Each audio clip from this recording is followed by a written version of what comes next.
sommes le 7 mai 1967. Le ciel est clair, la mer brille, et Monaco resplendit tel un joyau de la Méditerranée. Sous le soleil éclatant, les moteurs rugissent, les tribunes débordent de spectateurs, et les appareils photos crépitent sans relâche. Là, au milieu de la lumière dorée et des acclamations, un héros italien fonce vers son destin, Lorenzo Bandini, le pilote vedette de Ferrari, la fierté d'une nation entière depuis l'époque du légendaire Alberto Ascari. Bandini n'était pas seulement un pilote, il incarnait toute une génération italienne, courageuse, passionnée et prête à tout sacrifier pour la gloire. Né en 1935 à Bars, en Libye, il grandit dans la pauvreté à Reggiolo, dans le nord de l'Italie. D'un simple mécanicien, il devint pilote de Formule 1 grâce à un talent rare et une détermination de fer. Chaque fois qu'il montait dans la Ferrari rouge, les Italiens retenaient leur souffle, convaincus qu'un miracle allait se produire. Le Grand Prix de Monaco 1967 était l'une des courses les plus importantes de la saison. Un circuit dangereux, étroit, impitoyable, la moindre erreur pouvait être fatale, et Bandini partit en trombe. Pendant plus de 80 tours, il resta parmi les premiers, poursuivant de près le néo-zélandais Denny Hulme. Toute l'Italie espérait, la victoire semblait à portée de main. Mais aux 82 tours, le destin frappa. En entrant dans la fameuse chicane du port, le Ferrari 312 de Bandini heurta la barrière métallique du côté gauche. Il tenta désespérément de redresser la trajectoire, mais à cette vitesse, c'était impossible. La voiture dérapa, fit plusieurs tonneaux et s'écrasa violemment sur la piste. Puis, une explosion assourdissante. Un immense brasier s'éleva sous le soleil de Monaco. Les flammes engloutirent la Ferrari 312. Une épaisse fumée noire monta au-dessus du port. En quelques secondes, les moteurs se turent, le vent s'arrêta, les cris du public se figèrent. Il ne resta que le feu et le désespoir. Lorenzo Bandini était coincé dans l'épave. Les commissaires de piste se précipitèrent, mais à cette époque, il n'existait ni combinaison ignifugée efficace, ni matériel de secours moderne. Les flammes dévorèrent tout, la voiture, la gloire, la vie. Dans les tribunes, Margherita, l'épouse de Bandini, s'effondra en larmes. Elle venait de voir l'homme qu'elle aimait être consumé sous ses yeux. Cet accident ne coûta pas seulement la vie à Lorenzo Bandini, il changea à jamais la Formule 1. Il força le monde à repenser la sécurité, la vitesse et le prix du courage. Mais sur le moment, il n'y eut que le silence, la stupeur et la douleur. La Ferrari explose, Bandini disparaît dans les flammes, et Monaco, paradis de la vitesse, devint un enfer sur terre. Avant de devenir l'icône tragique de Ferrari, Lorenzo Bandini n'était qu'un jeune homme ordinaire, avec les mains couvertes de cambouis et un rêve simple, conduire plus vite que quiconque. Né pendant la guerre et élevé dans la pauvreté, il comprit très tôt que la vie ne donnait rien sans combat. Cette conscience forgea en lui une détermination de fer, ce qui fit de lui bien plus qu'un simple pilote. Il devint le symbole d'une génération italienne entière, courageuse, passionnée et prête à tout affronter. À 15 ans, Bandini travaillait dans un petit garage à Milan. C'est là, au milieu du bruit du métal et de l'odeur de l'essence, qu'il rencontra Margherita Freddi, la fille du propriétaire. Elle était la lumière douce dans son univers mécanique.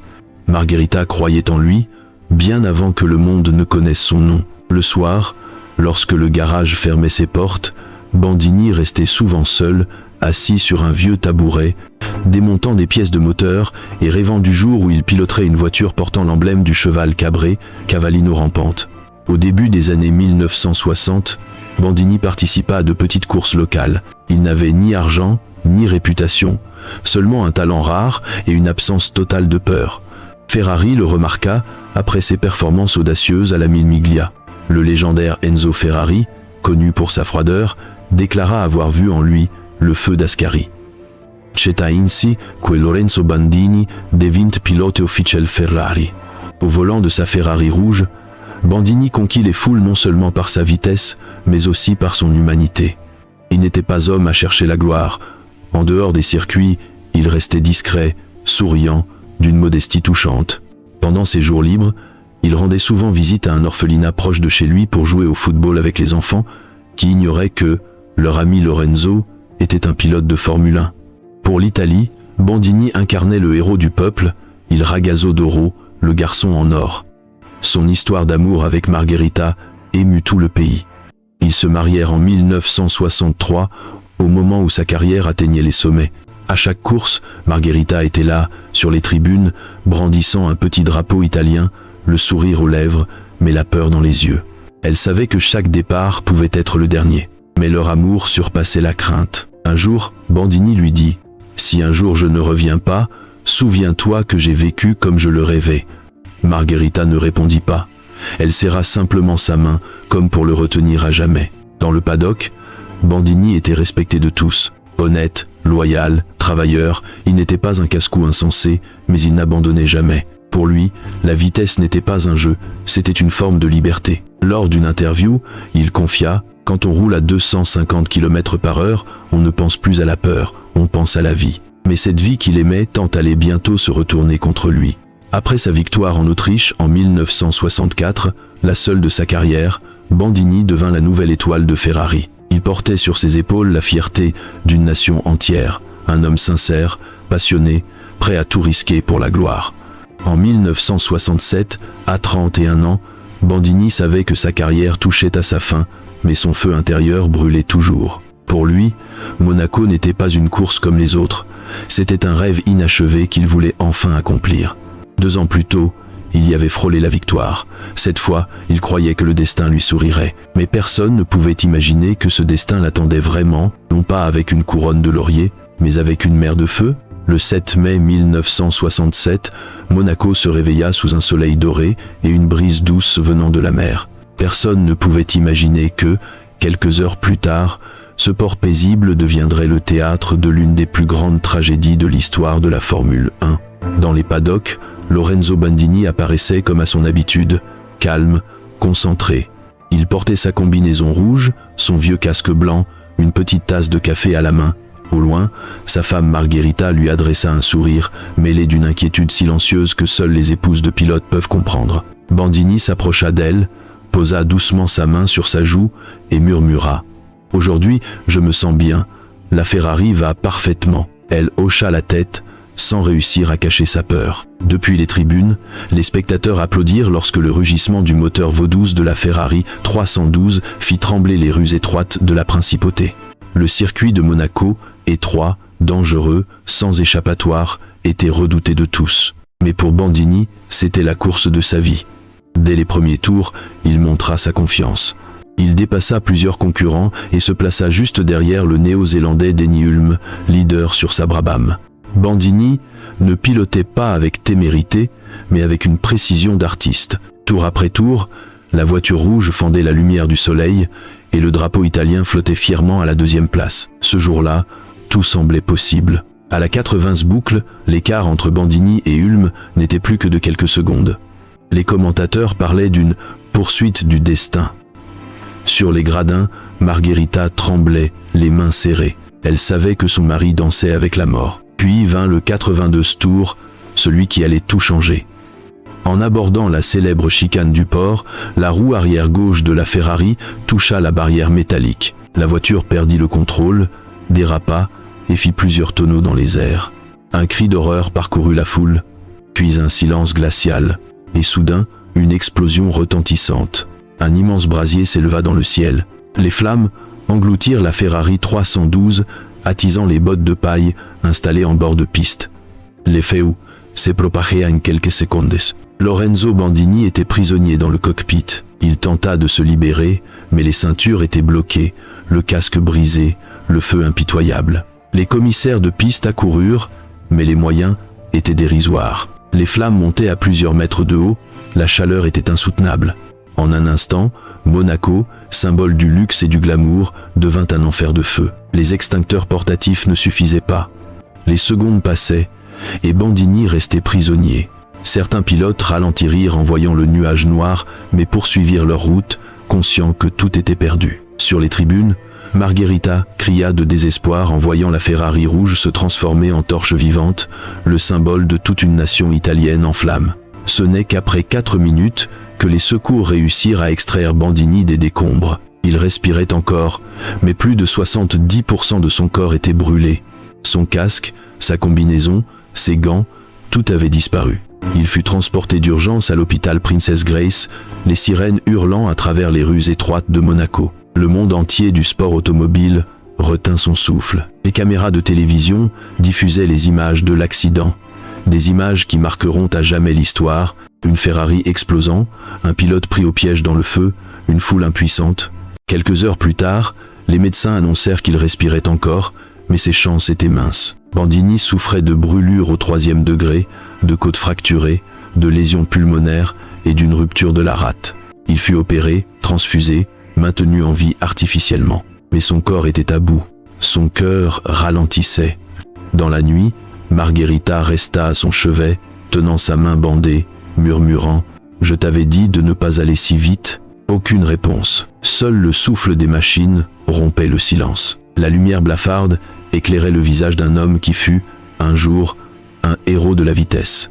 3 jours plus tard, le 10 mai 1967, Lorenzo Bandini rendit son dernier souffle. L'Italie pleura. Le monde du sport automobile se tut. Cette année-là, à Monaco, il n'y eut pas de véritable vainqueur. Car le seul dont on se souvient, c'est celui qui est tombé. Le 10 mai 1967, 3 jours après l'accident, une brève annonce retentit à la télévision italienne. Lorenzo Bandini, pilote de l'écurie Ferrari, est décédé ce matin à l'hôpital Princess Grace de Monaco. Personne dans le studio ne put ajouter un mot. Le présentateur baissa la tête, resta silencieux quelques secondes, puis l'écran devint noir. À Reggiolo, la ville natale de Bandini, les cloches de l'église sonnèrent lentement, avec gravité. Les rues se remplirent de monde, ouvriers, enfants, familles entières, beaucoup tenant dans leurs mains la photo de Bandini dans sa combinaison rouge de Ferrari, symbole à la fois de fierté et de douleur infinie. Chez Ferrari, les drapeaux furent mis en berne. Enzo Ferrari, le commendator, connu pour sa froideur et sa sévérité, resta debout ce jour-là, immobile devant le portrait de son pilote. Il ne dit rien, il déposa une rose rouge sur le bureau et quitta la pièce. Plus tard, interrogé sur Bandini, il déclara simplement « Il avait un cœur que je n'ai presque jamais vu chez un pilote, et c'est ce même cœur qui l'a tué ». Pendant ce temps, la presse européenne faisait ses gros titres « Tragédie à Monaco, Bandini meurt dans une boule de feu ». Le héros italien s'éteint alors que son rêve touchait au but. Le monde entier fut bouleversé. Les photos du drame, la Ferrari en flammes, la fumée noire s'élevant au-dessus du port, devinrent le symbole de la cruauté du sport automobile. Mais, à côté de la tristesse, la colère monta. Pourquoi un pilote devait-il brûler vif au cœur d'un circuit moderne? Pourquoi les protections étaient-elles faites de bottes de paille, plus inflammables encore que l'essence? Et pourquoi les secours mirent-ils plus de 4 minutes pour atteindre la voiture? La mort de Bandini ne fit pas que plonger l'Italie dans le deuil. Elle réveilla le monde du sport automobile. La FIA ouvrit une enquête complète. Pour la première fois, la sécurité devint une priorité absolue en Formule 1. Les bottes de paille furent interdites. Les barrières métalliques furent remplacées par des protections multicouches plus sûres. Les équipes de secours et les pompiers durent désormais être présentes à chaque virage dangereux. Les voitures furent équipées de ceintures de sécurité, à dégagement rapide, de combinaisons ignifugées et d'extincteurs plus puissants. Le sacrifice de Bandini coûta une vie, mais il en sauva des centaines d'autres. En Italie, la douleur restait immense. Les funérailles eurent lieu le 13 mai 1967 à Reggiolo. Plus de 100 000 personnes vinrent lui dire adieu. Le cortège funèbre s'étendait à perte de vue. Les drapeaux Ferrari flottaient au-dessus d'une foule silencieuse. Aucun mot ne fut prononcé, seulement les sanglots et les cloches qui résonnaient dans le vent. Devant le cercueil recouvert du drapeau italien, Margherita, son épouse, s'agenouilla, tenant dans ses mains la photo de leur mariage. Elle ne pleura pas, ses larmes s'étaient consumées dans le feu de Monaco. Lorsque le cercueil quitta l'église, les anciens mécaniciens de Bandini s'avancèrent. Ces mêmes hommes qui avaient préparé ses premières voitures le portèrent sur leurs épaules, comme pour lui offrir un dernier tour d'honneur. L'Italie entière s'arrêta. Un héros venait de tomber, non pas à la guerre, mais dans le combat pour la passion et la foi. Après les funérailles, un journal italien écrivit « Il fut le dernier à mourir pour la beauté de la vitesse ». À Monaco, les habitants érigèrent une petite stèle commémorative à la chicane du port, la même où la Ferrari 312 explosa. On peut y lire « À la mémoire de Lorenzo Bandini, il a vécu et est mort pour la passion. » Depuis, chaque fois que les moteurs rugissent dans les rues de Monaco, on se souvient de Bandini, de cet homme qui est mort pour que d'autres puissent vivre. Ce n'est pas un hasard si les pilotes d'aujourd'hui le surnomment encore celui qui a ouvert la voie à la sécurité en Formule 1. Monaco 1967 s'est achevé, mais le feu de Bandini ne s'est jamais éteint.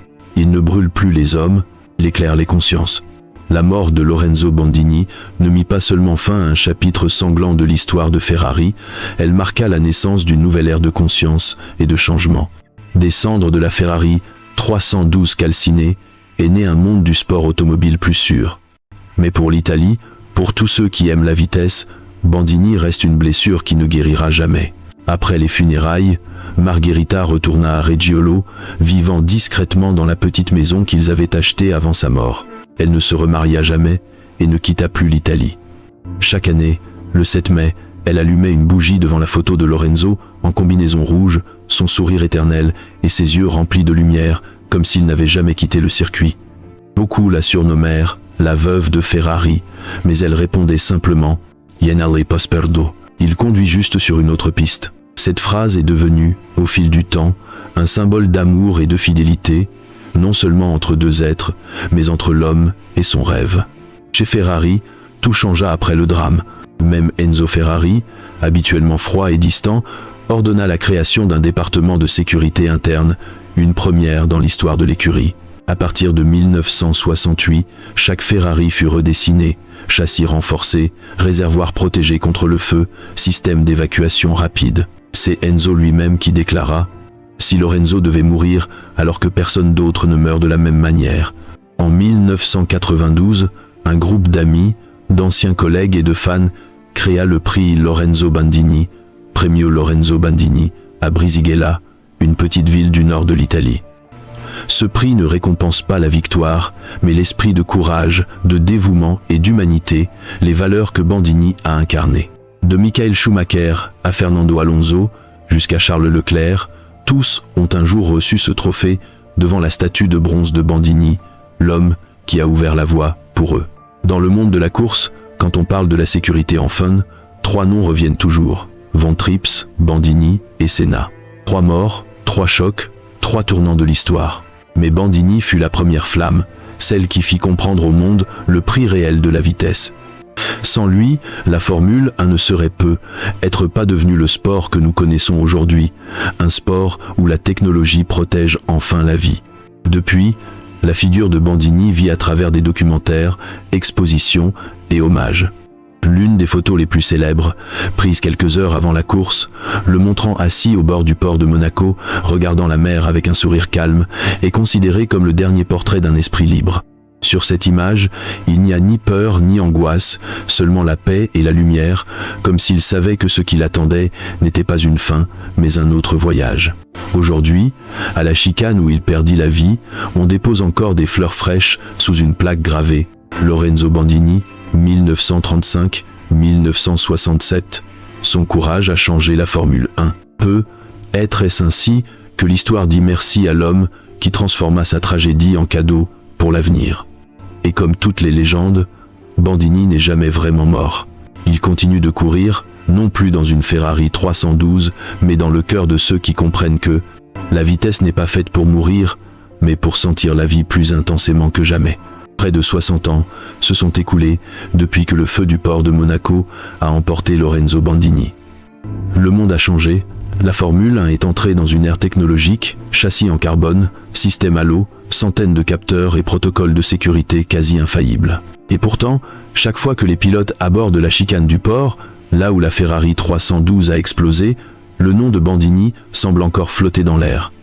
Aujourd'hui, les jeunes fans ne connaissent peut-être pas tous les détails de l'accident de 1967, mais ils savent une chose essentielle. Lorenzo Bandini est mort pour que la Formule 1 puisse vivre. Il n'était pas seulement un pilote, il était un rappel éternel que derrière la gloire et la vitesse se cache le sang, la douleur et un courage sans limite. Dans le monde entier, les musées et circuits de course gardent vivante sa mémoire. Au musée Ferrari de Maranello, un grand portrait orne le hall principal, Bandini, le casque blanc, le sourire radieux, les yeux pleins de vie, symbole d'une époque où les hommes osaient encore défier la mort. Sous la photo, une phrase gravée, « Il suo coraggio ha cambiato la Formula 1 ». Son courage a changé la Formule. Chaque année, lors de la remise du prix Lorenzo Bandini à Brisighella, les jeunes pilotes s'arrêtent quelques secondes devant sa statue en bronze. Un moment de silence, non pas de tristesse, mais de gratitude. Car sans Bandini peut-être qu'il ne serait pas là aujourd'hui. Même chez Ferrari, son nom reste une partie de l'âme de l'écurie. Les ingénieurs les plus anciens racontent qu'à chaque test d'un nouveau système de sécurité, ils répètent cette phrase. C'est pour que Bandini puisse sourire là, haut, tiens, et peut-être, quelque part au-dessus, il sourit vraiment, voyant ses successeurs courir plus vite, plus en sécurité, mais avec la même passion brûlante qu'il habitait autrefois. En 2017, pour le 50e anniversaire de sa disparition, des centaines de fans venus de toute l'Europe se sont réunis à Monaco pour lui rendre hommage. Ferrari y exposa une Ferrari 312 sur le lieu même de l'accident, entourée de fleurs rouges et de messages écrits à la main « Grazie Lorenzo, merci Lorenzo ». La nuit tombée, les lumières du port se reflétaient sur la carrosserie, non plus comme les flammes de la tragédie, mais comme la lumière du souvenir. Les pilotes d'aujourd'hui, Charles Leclerc, Carlos Sainz et d'autres, nés bien après sa mort, parlent encore de lui avec respect. Leclerc a confié un jour « Je n'ai jamais rencontré Bandini, mais chaque fois que je passe cette chicane, je pense à lui. Grâce à lui, nous sommes protégés. Grâce à lui, nous rentrons chez nous après chaque course. Voilà la véritable immortalité, non pas dans le marbre ou les trophées, mais dans la mémoire et la reconnaissance de ceux qui continuent de vivre son rêve. La mort de Lorenzo Bandini a fait souffrir le monde, mais elle l'a aussi rendu plus humain. Il s'est arrêté à 31 ans, à l'âge des rêves, de la lumière, du feu, mais cet arrêt a rendu sa légende éternelle. Aujourd'hui, Monaco brille toujours sous le soleil. Les moteurs rugissent entre les murs anciens, et quelque part, dans le vent et le bruit, on peut encore sentir la présence de Bandini. Dans chaque virage, chaque battement de cœur, chaque souffle de passion. Il est parti, mais le monde s'est arrêté pour réfléchir. Il est mort dans les flammes, mais ce feu a éclairé tout un âge.